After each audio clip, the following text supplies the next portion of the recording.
Naging mainit na usapan ang detalyadong sagot ni Ozgay Girl sa kanyang followers na nahuli sa paglalarawan ng larawang ibinahagi niya.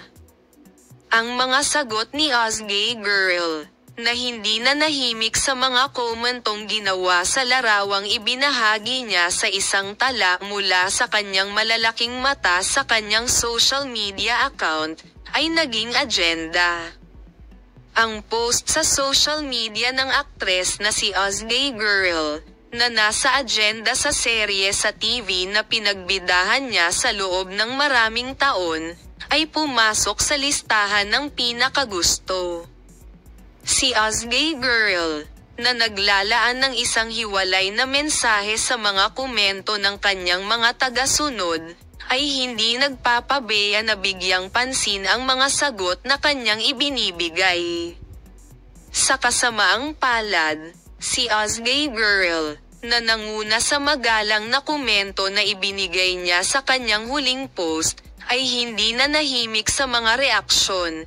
Si Ozgay Girl, na nagbahagi ng kanyang larawan sa tabing dagat na may isang tala mula sa pananaw ng aking asawa, ay nakatanggap ng komento mula sa isang tagasunod.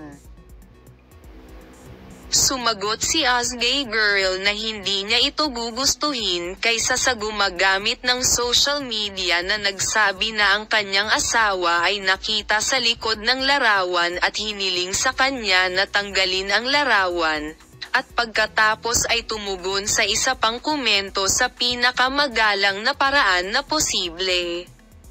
Ozgay Girl, na nagsabi sa isa pang tagasunod na nakatutok sa kanyang tala sa kanyang malalaking mata, "Wala akong ginagawang uso. Ang tawag ko sa kanya ay asawa ko mula noong unang araw ng aking kasal."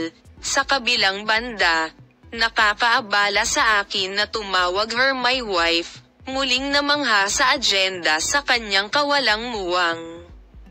Ang katotohanan na pinalaki ng aktres na si Ozgay Girl ang kanyang pagmamahal kay Serkan Kayaglo sa pamamagitan ng kanyang mga post sa social media ay isa sa mga pinaka-pinag-uusapan.